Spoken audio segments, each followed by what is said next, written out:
الرجيم بسم الله الرحمن الرحيم الحمد لله رب العالمين وصلى الله على سيدنا محمد وأهل بيته الطاهرين اللهم صل على محمد وآل محمد اما بعد بعض گفتگو ہماری ان ادلے میں ہیں جن روایات میں ہیں کہ جس کو ہم نے عقد فضولی کی صحت کے لیے بطور تائید پیش کر رہے ہیں، بطور دلیل پیش نہیں کر رہے ہیں. ہاں جی، تو ان میں سے ایک جو ہے وہ یتیم والی روایت ہم نے کل ذکر کیا، اور آج ایک روایت ہے، روایت ابن اشیم ہے. ٹھیک ہے جی، تو اس کو ہم نے بطور تائید پیش کرنا ہے ہمارے مدعا کے لیے. ٹھیک ہے جی، اور مدعا کیا تھا؟ وہ یہ کہ عقد فضولی کی شق اول یبیع علی المالک ما عدم سبق منع منہ، یعنی کہ مالک معاملہ کرتا ہے، وہ فضولی معاملہ کرتا ہے مالک کی خاطر، اور مالک کی ممنوعیت سابقہ اس معاملے کے نہ ہو تو مما یؤید المطلب ایضاً، اور ان روایات میں سے ہیں جو ہمارے مطلب کی تائید کرتا ہے. ہمارے مطلب کیا ہے؟ یعنی صحت و عقد الفضولی فی شق الاول، عقد فضولی شق اول کے صحت کو ثابت کرنا ہے. تو اس مطلب کے لیے تائید کر رہا ہے کس کے ذریعے سے؟ بروایت ابن اشیم، ابن اشیم کی اس روایت کے ذریعے سے الواردہ. اور یہ ابن اشیم کی جو روایت ہے وارد ہوئی ہے کہاں پر، کس موضوع کے بارے میں؟ فی العبد المعذون، ایک عبد کے بارے میں، ایک غلام کے بارے میں جس کو اذن دیا گیا تھا.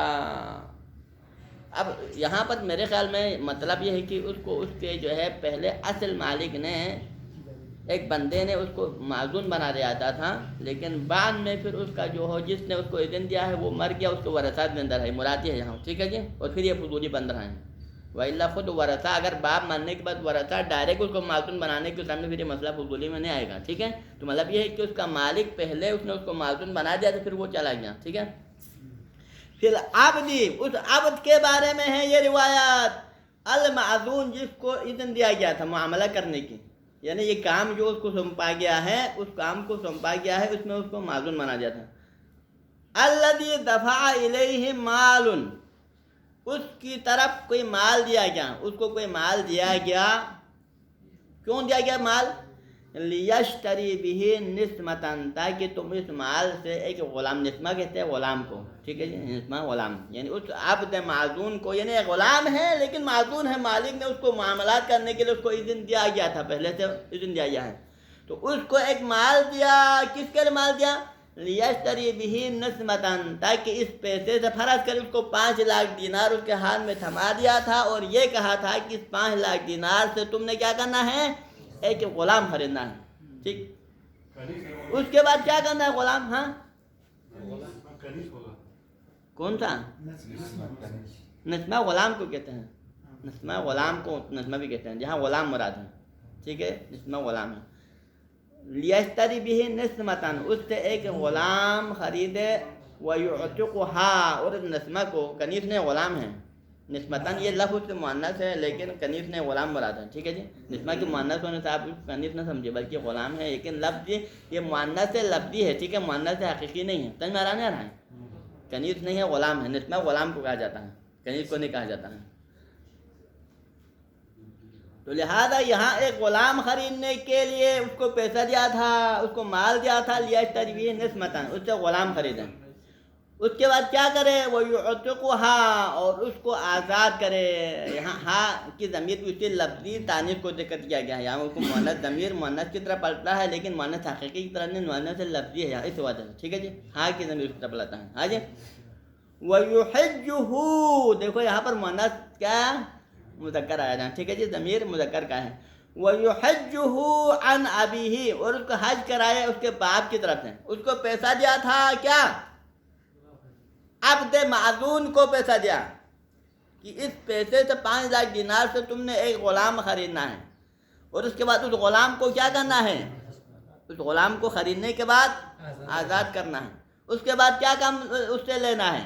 وَيُحِجُّهُ عَنْ أَبِيهِ، اس سے حج کروانا ہے اپنے باپ کے لیے، اس کے باپ کے نیابت میں اس کے ذریعے سے کیا کرنا ہے؟ وہاں پر حج کروانا ہے کہ تم غلام تم آزاد کیا، لہذا تم جا کے مکے میں جا کے ہمارے باپ کے جگہ پر کیا کرے؟ ہمارے باپ کے پر کوئی حج واجب ہوا تھا اور باپ یہاں سے دنیا سے رحلت ہو گئے، لہٰذا اس بنا پر اس کی طرف سے تم کیا کریں؟ حج اس کی نیابت میں حج انجام دیں. یہ ٹھیک ہے. اب اس نے کیا کیا، یہ خوبصورت واقعہ ہے، اور سن لیں آپ. تو اس غلام نے کیا کیا، فاشترى اباہو، کیونکہ اس کا باپ بھی غلام تھا نا. فرض کرے یہاں مسئلہ یہ ہے کہ یہ بندہ جس کو پیسہ دیا ہے یہ بھی غلام ہے، کسی اور کا زید کا غلام ہے، لیکن اس کا باپ بھی غلام تھا بکر کا. فرض کریں اس کا باپ بکر کا غلام اور یہ زید کا غلام ہے. تو اس غلام نے جس کو پیسہ دیا تھا غلام خریدنے کے لیے تھا کہ اس کو آزاد کرنا تھا، تو اس نے ڈائریکٹ جا کے اس کے باپ کے مالک سے جا کر اس کے اپنے باپ کو خریدا. باپ، اس کا باپ غلام تھا، اس نے باپ کے مالک کو وہی 5 لاکھ دینار دے کر اپنے باپ کو خرید لیا. ہاں جی، فاشترى اباہو، اپنے باپ کو خریدا، وہ اعتقہ، اور اس کو آزاد کر دیا. ٹھیک ہے نا. اب آزاد کرنے کے بعد یہاں پر آزاد کر کے نہیں چھوڑا، یہاں درمیان میں بعض جملے نہیں آئے ہیں. مراد یہ ہے کہ اس پہ حج بھی کروایا ہے، یا آپ زندہ رہنا چاہے کہ اس سے حج بھی کروایا ہے، لیکن یہ جملہ درمیان میں نہیں آیا ہے. وہ بعد امام کے جواب سے سمجھ میں آیا آپ کو. ٹھیک ہے جی. اس کے بعد پھر کیا ہے، یہ معاملہ انجام پانے کے بعد کیا ہوا، ثم تنازع، پھر آپس میں اختلاف ہو گیا. تنازع باب افتعال ہے، اور یہ کسی مشارکت کہلاتا ہے، یعنی کہ تنازع یعنی 2-3 گروہوں کے درمیان میں اختلاف ہو گیا. ہاں جی. کن افراد کے درمیان میں تنازع ہوا؟ نمبر 1 مولا المعزون، کیونکہ جس کو اذن دیا گیا تھا اس کا بھی کوئی مالک ہے نا، کیونکہ غلام کو اذن دیا ہے. اذن جس کو دیا ہے وہ کیا ہے، عبد المعزون ہے، نہ کہ حر المعزون ہے. تو لہٰذا اب ہے جس کو اذن دیا گیا تھا، تو لہٰذا اس عبد معزون کے لیے تو کوئی آقا ہوگا نہیں ہوگا، اس کا مالک ہے نا. اس غلام کے مالک کے درمیان نمبر 1 وہ مولا العبد، اور دوسرا اس کے باپ کا جو مولا ہے، کیونکہ اس نے اپنے باپ کو خریدا تھا نا ان سے، تو ان کے مولا باپ کے جو مالک ہے اس کے درمیان.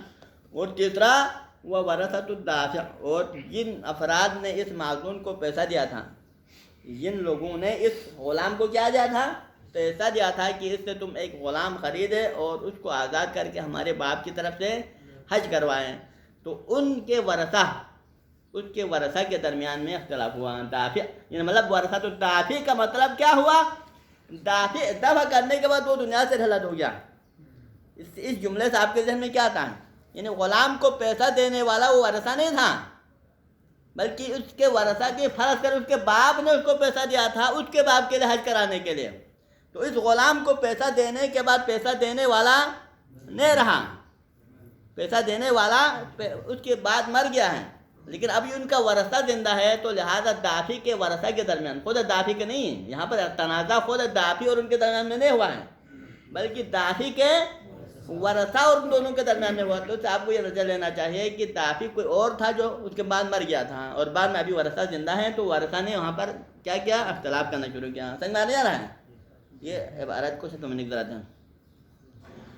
تو پھر تنازع کس حوالے سے ہوا، سوال یہ ہے نا، تنازع ان کے درمیان میں تنازع ہوا، اختلاف، اور یہ اختلاف کس حوالے سے ہوا، کس موضوع پہ اختلاف ہوا. سمجھتے ہیں کہ ودعا کل منہم، یہ ان میں سے ہر ایک نے دعویٰ کیا، ہر ایک نے، یعنی ہر ایک سے مراد اسی غلام کے مالک نے بھی دعویٰ کیا، اس کے باپ کے مالک نے بھی دعویٰ کیا، اور دافع کے ورثہ نے بھی دعویٰ کیا. ہر ایک نے دعویٰ کیا انہ اشتراہ بمالہ، دعویٰ یہ کیا کہ اس غلام نے اس دوسرے غلام کو، اپنے باپ کو جو خریدا ہے وہ ہمارے پیسے سے خریدا ہے. ٹھیک ہے جی، اس نے ہمارے پیسے سے خریدا ہے. یعنی دافع کے ورثہ نے آ کر دعویٰ کیا کہ اس غلام نے اپنے باپ کو خریدا ہے، ہمارا پیسہ لے کر اسے خریدا ہے، اور حقیقت بھی شاید یہی تھا کیونکہ اس کے باپ نے دیا تھا نا اس کا پیسہ. اور دوسرا اس کے اپنا جو مالک ہے، غلام کا، معزون کا اپنا مالک نے آ کر کہا ہے کہ میرے غلام نے اپنے باپ کو خریدا ہے، میرے پیسے سے خریدا ہے. ٹھیک. اور دوسری طرف سے یہاں پر جس اپنے باپ کا جو مالک ہے، باپ کو خریدا ہے، لیکن اس باپ کے مالک نے آ کر کہا کہ اس نے جو ہے ہمارے پیسہ لے جا کر اپنے باپ کو خریدا ہے. تو نتیجے میں سامان مثبت جمع ہو جائے گا نا. یہاں پر فرض کر اگر یہی شخص صحیح ہو کہ فرض کرے اس غلام نے اپنے باپ کو خریدا ہو، باپ کے مالک کے پیسے سے خریدا ہے، تو یہاں سے نتیجے میں پھر یہ معاملہ صحیح نہیں ہوگا، کیونکہ سامان مثبت جمع ہو جاتا ہے. پہلے دو کے تو صحیح ہے، مگر جو جنہوں نے باپ کو بیچا ہے وہ تو نہیں کہہ سکتے نا ہمارے پیسے سے. نہیں، یہاں پر کیا ہے، یہاں پر کیا، کیوں نہیں کہہ سکتے؟ آرام بالخود اس دور میں تو پھر آرام سے بطرقولا کہہ سکتے ہیں، پہلے زمانے میں شاید نہیں کہہ سکیں. تو ممکن ہے جی، کیوں ممکن، یعنی اس میں محالی والی بات نہیں ہے، کیونکہ ہو سکتا ہے کہ اس نے اپنا پیسہ اپنے باپ کے پاس رکھا ہو اور اس باپ سے اس نے پیسہ لے کر ہیلا کر کے اس نے خود خریدا ہو، یہ بھی ممکن ہے، کیونکہ اگر فراڈ کرے تو نہ ہونے والی بات نہیں ہے. لہٰذا انہوں نے بہرحال دعویٰ کیا ہے یہ کہ اس غلام نے ہم سے اپنے باپ کو خریدا ہے اور پیسہ بھی ہم سے لے گیا ہے. تو مطلب کیا ہوگا، اگر واقعاً اگر اس پر بینہ قائم ہو جائے، فرض کرے کوئی گواہ اگر ثابت کرنے کی اس طرح میں یہ معاملہ صحیح ہوگا یا باطل ہوگا؟ معاملہ صرف سے باطل ہوگا. کیوں باطل ہوگا؟ کیونکہ سامان مسلمان جمع ہو جائے گا نا، کیونکہ پیسہ بھی انہی سے لے کر انہی کے غلام کو خریدے تو معقول تو نہیں نا، سامان مسلمان جمع ہو تو معاملہ صرف سے باطل ہو جاتا ہے. اب یہاں پر یہ تنازع ہوا تو نتیجے میں فیصلہ کیا آنا چاہیے، امام کا کیا جواب ہے؟ اب یہاں سوال ہوا امام کے بارے میں، یہ سوال اس حوالے سے امام کے سامنے سوال کیا ہے کہ یہ معاملہ ہوا ہے، اس بارے میں حکم شرعی کیا ہے؟ تو امام فقال ابو جعفر علیہ السلام، امام محمد باقر علیہ السلام نے اس کے جواب میں فرمایا، کیا فرمایا؟ یعنی یہاں پر امام فیصلہ سنا رہا ہے، یہاں پر کیا ہے؟ یرد او یرد المملوک رقا لمولا، فیصلہ یہ ہونا چاہیے کہ جو مملوک ابھی اس کے بیٹے نے اپنے باپ کو خرید کر کیا کیا تھا، آزاد کیا تھا نا، اب اس کو کیا کرے، دوبارہ پلٹا کر اس کو دوبارہ غلام بنا کر اپنے مالک کے پاس رکھیں. باپ کو اب آزاد کیا تھا، اب آزاد نہیں رہے گا، اس کو واپس لے جاؤ، دوبارہ غلام بناؤ اور اس کے پاس رکھو، اپنے مالک کے پاس. یرد رقا لمولا، اس باپ کو جس کو آزاد کیا گیا، جس کو خریدا گیا ہے، اس کو دوبارہ پلٹا کر اپنے مالک کے پاس رکھ لیں، اور وہ بھی کس عنوان سے رکھیں، رقاً، غلام بنا کر رکھیں. ٹھیک ہے، یرد المملوک رقاً لمولا. اب اس کے بعد کیا کرنا ہے، وَأَيُّ الْفَرِيقَيْنِ أَقَامُ الْبَيِّنَةَ. اب ہر ایک کا دعویٰ ہے نا، ہر ایک کا دعویٰ کیا ہے کہ اس کو ہمارے پیسے سے خریدا ہے. اب فقط دعویٰ سے تو کام نہیں چلتا ہے نا، لہذا ایُّ الفریقین، ان تینوں فریقین اور فریقین ہونا چاہیے، فریقین کی جگہ پر تین فریقین، ایُّ الفریقین اقام البینہ، یعنی فریقین ہونا چاہیے، کیونکہ فریقین نہیں، فریقین ایک فریق تو اس کو غلام دیا گیا ہے نا. تو مطلب یہ ہوگا کہ اگر بعد والے دو گروہ بینہ قائم کر سکے تو پھر ان کو ملے گا، لیکن اگر وہ دونوں بینہ قائم نہ کر سکے تو پھر خود بہت آٹومیٹیکلی کیا ہوگا، پھر اس کو بینہ قائم کرنے کی ضرورت نہیں، وہ تو کیا پہلے تو اس کا اپنا ہے نا، غلام اس کا اپنا ہے، لہٰذا اس کو بینہ قائم کرنے کی ضرورت نہیں ہے. لیکن باقی دو طبقے کو بینہ قائم کرنے کی ضرورت ہے، اگر بینہ قائم کر سکے تو ان کو ملے گا، وإلا نہیں ملے گا، اپنے حالت پر رہے گا. سمجھا نا؟ وَأَيُّ الْفَرِيقَيْنِ أَقَامُ الْبَيِّنَةَ، ان دو گروہوں میں سے جو بھی بینہ قائم کرے، گواہ قائم کرے، بعد ذالک، اس کے بعد، بعد ذالک کا اشارہ کیا ہے، بعد رده الى مولاه رقا، اس کو اپنے مولا کی طرف رق کے عنوان سے غلام بنا کر پلٹانے کے بعد، اگر باقی دو گروہوں میں سے کوئی بھی اگر بینہ قائم کرے، کس بات پر بینہ قائم کرے، اعلیٰ، یعنی بینہ اس بات پہ قائم کرے کہ انہ اشتراہ بمالہ، کہ یعنی جنہوں نے دعویٰ کیا کیا تھا، ورثۃ الدافع کا بھی دعویٰ ہے کہ اس نے ہمارے پیسے سے خریدا ہے، اور خود اسی غلام کے مالک کا بھی دعویٰ ہے، جو خریدنے والا غلام کا مالک کا دعویٰ ہے کہ اس نے ہمارے پیسے سے خریدا ہے. تو لہذا ان میں سے جو بھی اپنے اسی دعویٰ پر یعنی دلیل قائم کرے، بینہ قائم کرے کہ اس نے ہمارے پیسے سے خریدا ہے، جس نے بھی یہ دلیل قائم کرے، بینہ قائم کرے کہ اس کے پیسے سے اس غلام کو خریدا گیا ہے، تو کیا ہوگا نتیجے میں، کان رقا لہ، تو نتیجے میں پھر یہ کس کا غلام بنے گا، جو بینہ قائم کرے گا یہ اس کا غلام بنے گا. فرض کرے اگر ورثہ دافع بینہ قائم کر سکے، گواہ لائے کہ اس کو ہمارے پیسے سے خریدا ہے، تو پھر کیا بنے گا، یہ پھر یہ اس ورثہ دافع والوں کا غلام بنے گا، کیونکہ ان کے پیسے سے خریدا ہے. اگر خود اسی غلام کا مالک، بیٹے کے جو مالک ہے، بیٹا بھی غلام ہے، باپ بھی، ابھی بیٹے نے باپ کو خریدا ہے نا، تو بیٹے کا جو مالک ہے اگر وہ بینہ قائم کر سکے کہ ہمارے غلام نے اپنے باپ کو ہمارے پیسے سے خریدا ہے، تو نتیجے میں پھر بیٹا بھی کس کا غلام بنے گا، اسی مالک کا غلام بنے گا جس کا جو ہے بیٹا اس کی غلامی میں ہے. تو نتیجے میں پھر غلامی میں باپ بیٹا جمع ہوگا نہیں ہوگا، یہ ہوگا. الخبر، یہ ہے روایت، اصل مضمون روایت یہ ہے. ٹھیک، تو اب یہاں پر امام نے ان کو ملے گا کہا نا، بینہ قائم کرنے کی صورت میں وہ اس کا غلام بن جائے گا، اس کا غلام بن جائے گا، مطلب کہ اس کی ملکیت میں داخل ہو جائے گا. اس کا غلام بنے کا مطلب کیا ہے، امام کے فرمان کے مطابق یہ معاملہ گویا صحیح ہے، یعنی گویا کہ یہ معاملہ صحیح ہے، تب جا کے یہ غلام اس کا غلام بنے گا نا. وہی اگر فرض کرے نفس سے معاملہ جو فضولی تو تر، یعنی کیونکہ آپ کو ذہن میں رہنا چاہے کہ یہ معاملہ فضولی ہوا ہے. کیوں؟ کیونکہ ورثہ دافع اصل میں دافع کوئی اور ہے، پیسہ اس نے دیا ہے اور اس نے دینے کے بعد وہ چلا گیا دنیا سے، وہ رحلت کر گیا، تو پھر وہ معدونیت اس کی طرح سے زندہ، تو اس کے مرتے ہی وکالت ختم ہو گیا. وہ پہلے اس دافع کی وکیل بن کر یہ معاملہ کرنا تھا نا، لیکن موکل مر گیا تو وکالت ختم ہوا نہیں ہوا. وکالت ختم ہو گیا اور وکالت ختم ہونے کے بعد اس نے یہ معاملہ کیا ہے، تو پھر یہ معاملہ کیا ہے؟ اس کا یہ معاملہ حقیقت میں فضولی ہے. تو لہذا یہ معاملہ حقیقت میں صحیح ہو فضولی معاملہ، تب جا کے بینہ قائم کرنے کے نتیجے میں پھر غلام ان کو ملے گا. وَإِلَّا خود دعویٰ کی وجہ سے بھی نہیں مل سکتا ہے کہ ملکیت میں نہیں جاتا ہے، نہ بینے کی وجہ سے. تو لہذا یہاں پر 3 سبب ہو سکتا ہے، احتمال 3 ہیں. امام نے فرمایا کہ جو بھی بینہ قائم کرے غلام اس کی ملکیت میں جائے گا. لیکن ملکیت میں کیوں جائے گا؟ 3 احتمال ہیں. ہو سکتا ہے ان کی ملکیت میں جانا وہی عقد کی فضولی کو صحیح قرار دینے کی وجہ سے ہو، خود عقد فضولی بیمہ ہوا ہو جو ہے نقل ملکیت کا سبب ہو. ہو سکتا ہے ان کا دعویٰ بعد میں یہ نقل ملکیت کا سبب ہو سکتا ہے ان کا بینہ قائم کرنا یہ نقل ملکیت کا سبب ہو. تو آپ کے نظر میں کیا کہتا ہے، کون اس کا سبب ہونا چاہیے؟ ہمارے نظر میں وہی عقد فضولی سبب ہونا چاہیے. عقد فضولی صحیح ہو تو اس کی بنیاد پر یہ دعویٰ اور بینہ درست ہوتا ہے نا.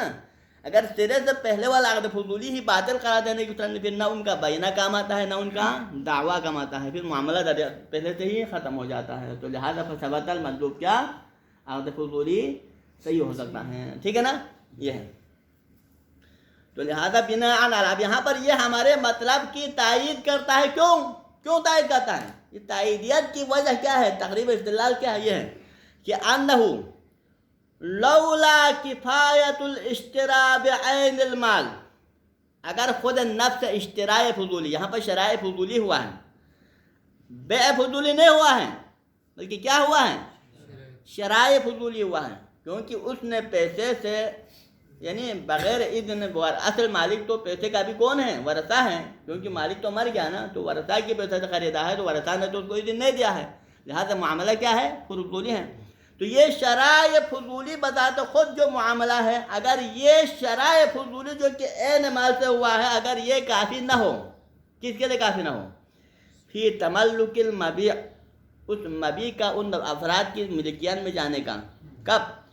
بعد مطالبتی، ان کے مطالبے کے بعد، المتضمن الاجازت البیع، یعنی ان کا مطالبہ گویا کہ یہاں پر یہ ہوا ہے، پہلے عقد کرتے وقت گویا کہ کسی کی اجازت نہیں ہے، عقد فضولی ہوا ہے. اور فرض یہ ہے کہ اس معاملے پر ایک قسم کا اجازت بھی حاصل ہوا ہے. اجازت حاصل کسے ہوا؟ کیونکہ انہوں نے دعویٰ کیا نا کہ ہمارے مال سے خریدا ہے، ہمارے مال سے خریدا ہے، لہذا غلام ہمیں ملنا چاہیے. تو ان کا یہی مطالبہ کس کے اندر کیا چیز ہے؟ اسی مطالبہ کے اندر ہی اجازت کا معنی پوشیدہ ہے. وہ ہے کہ انہوں نے اس معاملے کی اجازت دیا، وہی کیا ہونا چاہیے تھا؟ وہ کہنا چاہیے کہ ہم اس پہ راضی نہیں ہیں، لہذا ہمارے پیسے سے جو معاملہ باطل ہونا چاہیے. لیکن انہوں نے کیا اس کے جگہ پر کیا دعویٰ کیا؟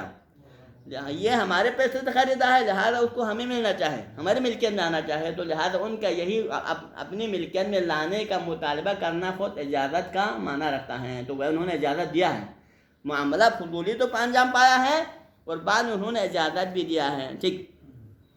تو لہذا اس نقل ملکیت کا سبب کیا ہے؟ اصل سبب وہی پہلے والا شراء فضولی ہے. وہی اگر یہ شراء فضولی کافی نہ ہوتا تو پھر بعد کا ان کا دعویٰ اور بینہ نقل ملکیت کا فائدہ نہیں دیتا ہے. ہاں جی. تو لہذا لولا کفایت الاشتراء بعین المال، اگر وہی عین مال سے جو انہوں نے شراء فضولی کیا ہے اگر یہ کافی نہ ہو، کس کے لیے؟ فی تملک المبیع کا ان کی ملکیت میں جانے کا. کب ملکیت میں جائے گا؟ بعد مطالبت ہی، اگر ان کے مطالبے کے بعد. کون سا مطالبہ؟ المتضمن الاجازت البیع، ان کا وہ مطالبہ جو کہ اجازت کا متضمن ہے، اس کے اندر اجازت کا معنی بھی موجود ہے. اگر ان کے بعد اگر تملک مبیع کی اس تملک کے اندر اگر یہ شراء کافی نہ ہو، شراء فضولی اس نقل ملکیت کے لیے فائدہ مند نہ ہونے کی صورت میں لم یکن مجرد الدعوی شراء بالمال ولا اقامت البینہ علیہ کافیۃ، تو پھر نہ ان کا فقط شراء، اس کے مال سے شراء کا دعویٰ کرنا بھی فائدہ مند نہیں ہوگا، ولا اقامت البین، اور نہ بعد میں بینہ قائم کرنا اس کے لیے فائدہ مند ہوگا کافیہ. یہ کافیتاً لم یکن کا جواب ہے. یہ لم یکن کہنا ہے، یہ افعال ناقصہ ہے نا، کافیتاً اس کے لیے خبر ہے. تو کیا کہنا چاہتے ہیں؟ اس نقل ملکیت کا اصل سبب وہی شرائع فضولی جو پہلے کیا ہے. ہاں جی، اور انہوں نے اس مطالبے کے ضمن میں اس کی اجازت بھی دیا ہے. تو اس وجہ سے یہی عقد فضولی بما ہوا یہ اس نقل ملکیت کا سبب ہے. اگر یہ شرائع فضولی اگر ہم اس کو باطل سمجھے، فرض کریں اس کو معاملے کی صحت کے لیے کافی نہ سمجھے نقل ملکیت کے لیے، تو اگر عقد فضولی سرے سے باطل ہونے کے سامنے بعد میں ان کا نہ ان کا دعویٰ اور مطالبہ نقل ملکیت کے لیے فائدہ دے سکتا ہے، اور نہ ان کا بعد میں بینہ قائم کرنا اس نقل ملکیت کے لیے فائدہ مند ہو سکتا ہے. بلکہ اصل نقل ملکیت کے لیے مؤثر کیا ہے؟ وہی پہلے والا شرائع فضولی ہیں. حج تو لم یکن مجرد دعوی شرع بالمال، نہ ان کے مال سے شرع کا دعویٰ کرنا، ولا اقامت البینہ علیہ، اور نہ ہی اس کے اوپر بینہ قائم کرنا کافیتاً یہ کافی ہو سکتا تھا. یعنی اگر شرع اگر فائدہ مند نہ ہوتے، خود شرائع فضولی اگر نقل ملکیت کا سبب نہ بنتے، تو پھر بعد میں ان کا دعویٰ کرنا اور ان کا بینہ قائم کرنا دونوں نقل ملکیت کے لیے مؤثر نہیں ہیں. ٹھیک ہے، یعنی امام نے تو فرمایا مطلق رکھا. امام نے کیا مطلق رکھا؟ کہ اگر بعد میں کوئی بھی بینہ قائم کرے تو پھر یہ غلام اس کا غلام بنے گا، یعنی اس کی ملکیت میں جائے گا. کیسے جائے گا اس کی ملکیت میں؟ آیا ان کی دعویٰ کی وجہ سے جائے گا، یا ان کے بینہ قائم کرنے کی وجہ سے جائے گا، یا پہلے شرائع کی وجہ سے جائے گا؟ پہلے شرائع فضولی کی وجہ سے ہو جائے گا ان کی ملکیت میں. وإلا اگر یہ شرائع فضولی ہم باطل قرار دینے کی صورت میں پھر بعد میں بینہ اور دعویٰ دونوں اس نقل ملکیت کے لیے فائدہ مند نہیں ہے. سمجھ میں آ رہا ہے؟ ختم ہو گیا. اب یہاں پر ایک اور سوال آتا ہے، وہ یہ ہے کہ آپ نے اس کو مطلب کے لیے تائید کیوں کہا، دلیل کیوں نہیں بنایا؟ تو اس میں چند تاربند اس میں ضعف ہیں. نمبر ایک، ضعف سندی ہے، کیونکہ کسی بھی مطلب کو ثابت کرنے اور دلیل بننے کے لیے اس کا جو ہے سند قوی ہونا چاہیے. ٹھیک ہے، کسی مطلب کو ثابت کرنے کے لیے ایک روایت جس روایت آپ ثابت کرتے ہیں وہ سنداً کیا ہو، قوی ہونا چاہیے. اور اس روایت میں سند ضعیف کیوں ہے؟ کیونکہ روایت ابن اشیم ہے، اس کی جو ہے سلسلہ روایت کے اندر، اور ابن اشیم جو ہے وہ غالیوں میں سے ہے، مثلا وہ غلات میں سے ہیں، اور غلات میں سے لہٰذا یہ بندہ جو ہے وہ قابل قبول نہیں ہے. یہ ایک وجہ ہو سکتا ہے. اس کے بعد چند اور بھی وجوہات بیان کی ہے. ان ایک وجوہات میں سے ایک یہ بھی کہا ہے کہ یہاں پر یعنی امام نے اس کو کیا کہا، مالک اس غلام کو واپس اپنے مالک کی ملکیت میں واپس لو کہا نا، اس کو دوبارہ اپنے مالک کی ملکیت میں واپس لوٹا دو، اس کے غلام بنا دو. حالانکہ انہوں نے خود دعویٰ کیا، کیا دعویٰ کیا ہے کہ اس نے خریدا ہے. شرع کا دعویٰ کیا نہیں کیا کہ ہمارے مال سے خریدا ہے. تو مطلب یہ ہے کہ ان کے مال سے خریدا ہے، نقل ملکیت ہوا ہے، تو مطلب یہ کہ اس کی ملکیت سے بیرون. تو لہٰذا یہ جہاں وجہ یہ بیان کرتے ہیں کیونکہ یہ احکام شریعت کے جو قواعد فقہی ہیں اس کے تھوڑا کیا ہے برخلاف ہیں. اس وجہ سے یہ کیا ہے، اس کے مطابق اس کے معیار کے مطابق نہیں ہے. اس وجہ سے یہ جو ہے فقط ایک تائید کی حیثیت ہے، دلیل کی حیثیت نہیں ہے. وإلا ہے تو معاملہ فضولی ہے، اس میں کوئی شک شبہ نہیں ہے کہ اب ہم اس کو فضولی کے مزاج سے بیرون قرار نہیں دے سکتے ہیں. ہے فضولی ہے، لیکن بعض وجوہات کی بنا پر یہ فقط مطلب کے لیے کیا بنتا ہے، تائید کی حیثیت رکھتا ہے. یہاں رکھ لیں. صلی اللہ علی سیدنا محمد و اہل بیتہ الطاہرین.